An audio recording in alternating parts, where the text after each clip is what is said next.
these massive steel containers, 5,000 pounds of steel, become garbage after they go out of commission, which is after about 12 years. So there are tens of millions of these things in service. People don't actually know how many, but when they come out, they become scrap. The whole process of taking the box, transporting the box, breaking apart the box, melting the box down, putting it into a universal form like an ingot or something like that, that does take a lot of energy. So if we can make use of the boxes which aren't seen fit for some reason or another, dents, scratches, life, just its age, that gives us an advantage. We're getting something that is as strong, or maybe 90% as strong as it needs to be to ship, but for a house is 300% stronger than other structures you can use.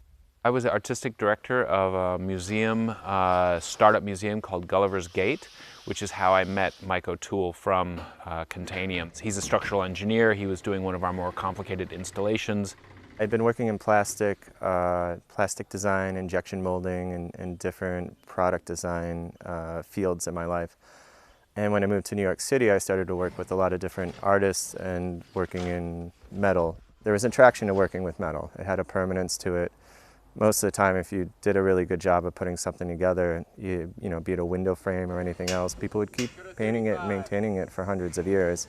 You can see that within the old storefronts and cast iron. So the appeal of doing a job well and having it last a lot longer was definitely something that was attractive to my career.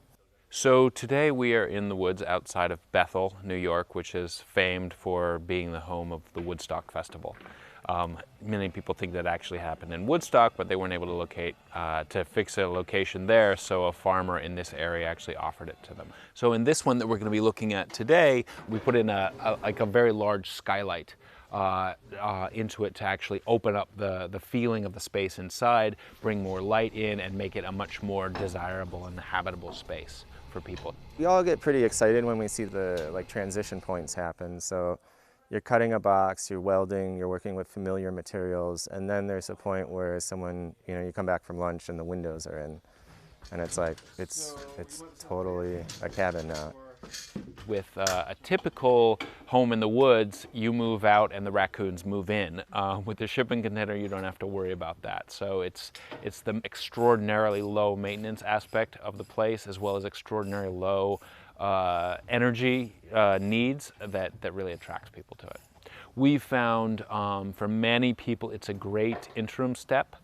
They buy a piece of land, they want to use it quickly, and they do expect to eventually build a conventional house that's on grid. The container can be a great stepping stone into a more permanent conventional structure, and then it ends up working out as your guest house afterwards. I've looked at the things that I've made that have lasted, that have brought people a lot of enjoyment, a lot of temporary uses. A lot of that stuff ends up, going back into storage, long term. But the cabins are great because people grow into them. Every year, if I stop by to see someone I've made a cabin for, it gets a little closer to being their home. You feel safe in it, you feel you're out of the weather in it, but you are still really, just a few inches away from being out of doors when you're inside.